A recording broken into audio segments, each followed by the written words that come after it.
ഈശാവാസ്യോപനിഷത്തിലെ 8-ാം മന്ത്രം.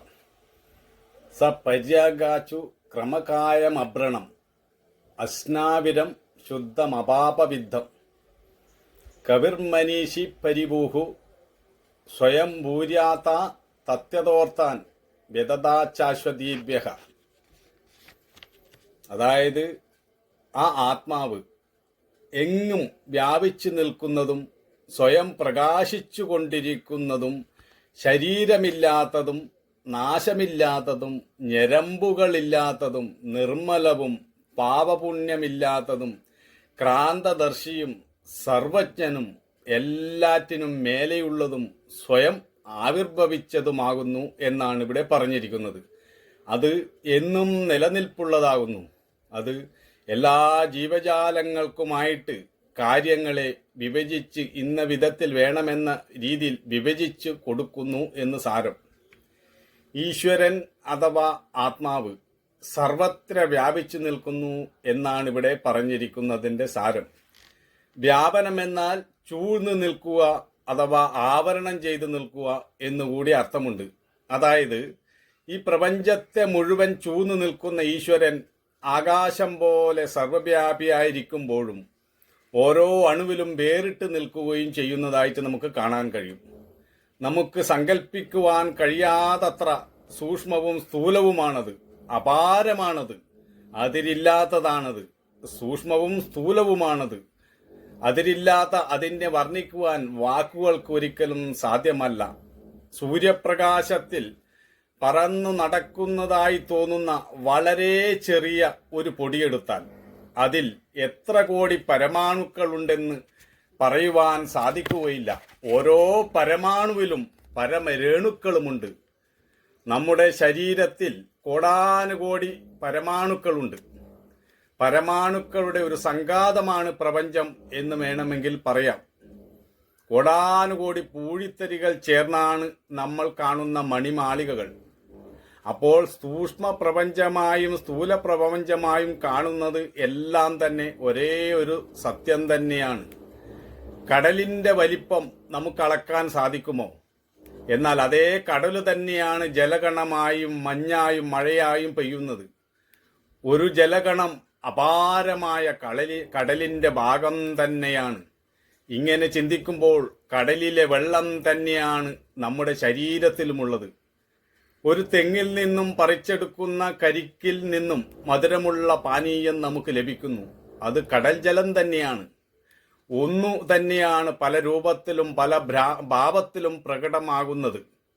ഒരേ ചൈതന്യം തന്നെയാണ് ഒരു ചെറിയ എറുമ്പിലും വലിയ ആനയിലും ഇവിടെയും പ്രകാശിക്കുന്നത്. എല്ലാറ്റിനും ആധാരമായിരിക്കുന്നതും എല്ലാറ്റിലൂടെയും പ്രകാശിക്കുന്നതും ഏകമായ പരംപൊരുൾ തന്നെയാണ്. അത് സ്വയം പ്രകാശിച്ചു കൊണ്ടിരിക്കുന്നു എന്നാണ് ഇവിടെ പറഞ്ഞിരിക്കുന്നത്. സ്വയം പ്രകാശിക്കുക എന്ന് പറയുമ്പോൾ സ്വയം വെളിപ്പെടുക, സ്പഷ്ടമാകുക എന്നർത്ഥം.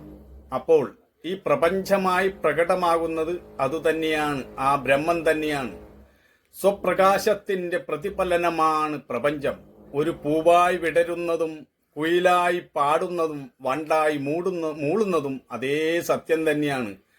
പ്രപഞ്ചമാകെ പ്രകാശിക്കുന്ന ശക്തി സ്വമഹിമയിൽ സ്ഥിതി ചെയ്യുകയും എല്ലാറ്റിനെയും പ്രവർത്തിപ്പിക്കുകയും ചെയ്യുന്നു. നമ്മൾ കുടിക്കുന്ന വെള്ളവും ശ്വസിക്കുന്ന വായുവും കേൾക്കുന്ന ശബ്ദവും അവിടുത്തേതു തന്നെയാണ്. അത് പ്രപഞ്ചമാകെ വ്യാപിച്ചു നിന്ന് എല്ലാറ്റിനും അന്നമായും പ്രാണനായും തീർന്നിരിക്കുന്നു.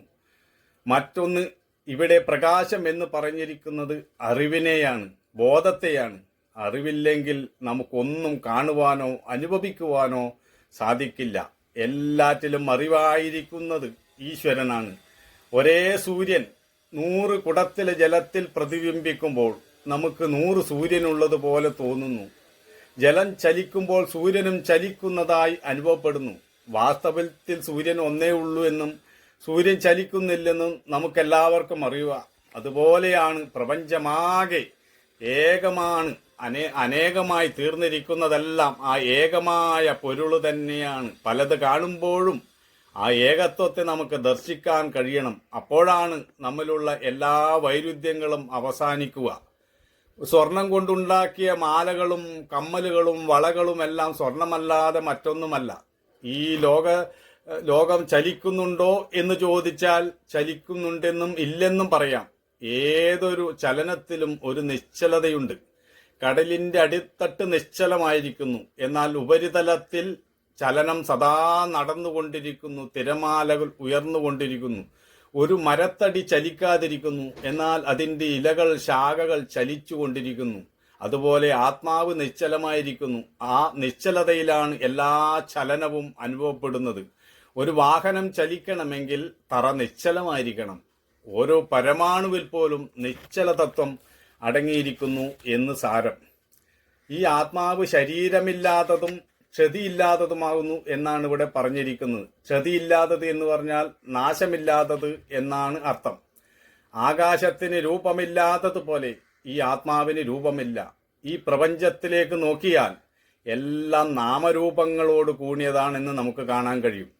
ഈ നാമരൂപങ്ങളെല്ലാം ഉണ്ടായിട്ടുള്ളത് പഞ്ചഭൂതങ്ങളായ ആകാശം, ഭൂമി, വായു, അഗ്നി എന്നിവയിൽ നിന്നാണ്. എന്നാൽ ആകാശത്തിനും വായുവിനും അഗ്നിക്കും ജലത്തിനുമൊന്നും പ്രത്യേക രൂപമില്ല. അതെങ്ങും വ്യാപിച്ചു നിൽക്കുന്നു. കടലിൽ തിരയെന്ന പോലെ ഈ നാമരൂപങ്ങളെല്ലാം ഉണ്ടായി നിലനിന്ന് മറയുന്നത് പോലെ തോന്നുന്നു. വാസ്തവത്തിൽ ഇവിടെ കേവല ബോധം മാത്രമേ ഉള്ളൂ. അതാണ് ഗീതയിൽ പറയുന്നത്. ഇവിടെ പുതുതായി ഒന്നും ഉണ്ടാവുകയോ ഉള്ളത് നശിക്കുകയോ ചെയ്യുന്നില്ല. പരിച്ഛിന്നമാക്കാൻ കഴിയാത്ത ഒന്നിനെ പരിച്ഛിന്നം എന്ന പോലെ തോന്നുന്നു. അതിനെയാണ് മായ എന്ന് പറയുന്നത്. മായ എന്നാൽ ഉള്ളതെന്നോ ഇല്ലാത്തതെന്നോ പറയാൻ കഴിയാത്തത് എന്നാണ് അർത്ഥം.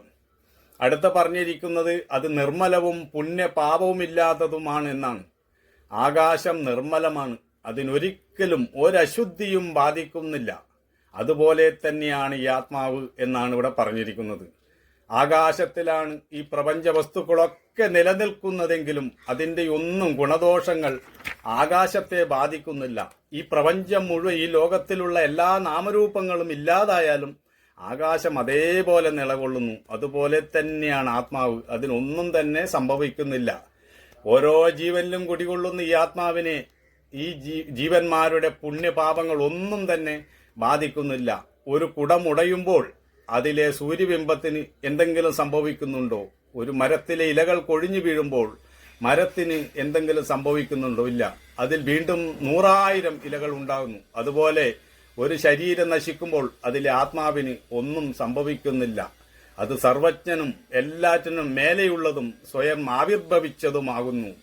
സർവജ്ഞൻ എന്ന എല്ലാം അറിയുന്നവൻ എന്നർത്ഥം. അതായത് തന്നിൽ തന്നെ അറിയുന്നവൻ, തന്നെ തന്നെ അറിയുന്നവൻ, എല്ലാം താൻ തന്നെ ആയിരിക്കുന്നവൻ എന്നാണ് സർവജ്ഞം എന്ന വാക്കിന്റെ അർത്ഥം.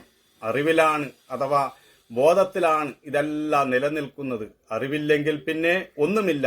എല്ലാവരിലും ഇരുന്ന് അറിയുന്നത് ഏകമായ പൊരുളാണ്. ഓരോരുത്തരും ഞാൻ എന്ന് പറയുന്നത് ഈ ഞാൻ ഒന്നു തന്നെയാണ്. ഈ ഞാനാണ് എല്ലാം അറിഞ്ഞുകൊണ്ടിരിക്കുന്നത്. ഈ ഞാൻ പലതില്ല. വാസ്തവത്തിൽ നാമെല്ലാം ഒന്നാണ് എന്നാണ് ഈ മന്ത്രം പറയുന്നത്. എല്ലാറ്റിനും മേലെയുള്ളത് എന്ന് പറഞ്ഞാൽ എല്ലാറ്റിനും അതിക്രമിച്ച് നിൽക്കുന്നത് എന്ന് സാരം. അതായത് കടലിലെ വെള്ളം തന്നെയാണ് നീരാവിയായി മഴയായി വർഷിച്ച് എല്ലാറ്റിനെയും പോഷിപ്പിക്കുന്നത്. ജലമില്ലെങ്കിൽ ഒന്നും നിലനിൽക്കില്ല. ജലത്തെ ആശ്രയിച്ചാണ് എല്ലാം നിലനിൽക്കുന്നത്. അതുപോലെ ഓരോ ശരീരത്തിലും ഉള്ളത് കടൽ ജലം തന്നെയാണ്. എന്നാൽ കടൽ എല്ലാറ്റിനും ഉപരിയായി നിലകൊള്ളുന്നു. അതുപോലെ ഈ ആത്മാവ് എല്ലാറ്റിലും ഇരുന്ന് പ്രത്യേകമായി പലതായി പ്രകാശിക്കുന്നുണ്ടെങ്കിലും എല്ലാത്തിനെയും അധിവർത്തിച്ച് നിൽക്കുന്നു എന്നാണ് ഇവിടെ പറഞ്ഞിരിക്കുന്നത്.